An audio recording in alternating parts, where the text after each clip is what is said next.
Hai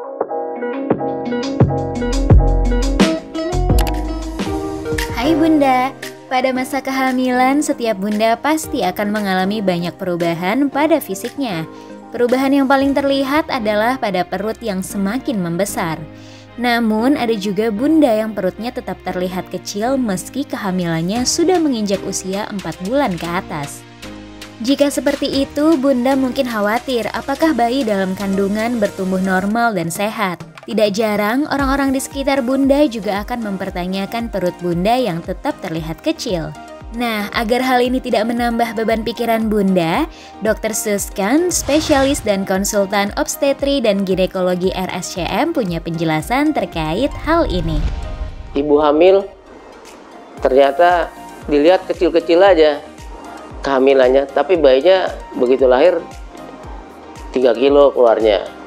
3.200 itu cukup bulan. Nah, kenapa ini bisa terjadi? Jadi pertama, hamilnya perasaannya sih kecil aja, tapi keluarnya normal. Nah, itu penyebabnya apa? Bukan penyebabnya. Kenapa bisa terjadi? Yang pertama, ibunya mungkin tinggi. Kedua, perutnya kemudian agak besar. Jadi lemaknya agak tinggi ibunya. Jadi nggak ketahuan bayi ini besar atau enggak. Padahal yang paling penting sebenarnya ya periksa ke dokter.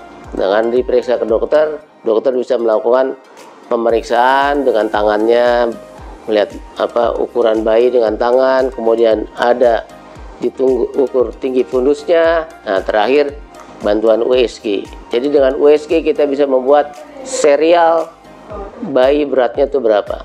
Jadi dengan USG kita bisa mengukur diameter biparietal, lingkar perut, akhirnya kita tahu berat janinnya berapa. Dengan ukuran-ukuran seperti itu, kita bisa melihat bahwa bayi ini ukurannya normal.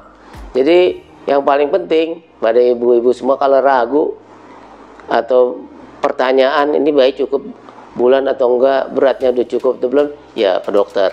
Tapi kalau misalnya ada pertanyaan, kok perasaan nggak kelihatan kehamilannya, tentu keluarnya 3 kilo, yaitu dia karena perutnya ada lemaknya lebih banyak. Yang kedua, ibunya kelihatannya agak tinggi. Tapi kalau pasiennya kecil atau ibunya agak kurus, kelihatannya besar. Tapi keluar bayinya cuma 2.500, 2.600. Begitu. Yang ketiga juga kita perlu curiga juga, seandainya yang besar ya, ternyata keluarnya kecil, bisa aja itu di dalam perutnya itu banyak cairan ketuban. Jadi namanya hidramnion. Nah, itu suatu penyakit atau kelainan. Nah, itu harus berobat ke dokter.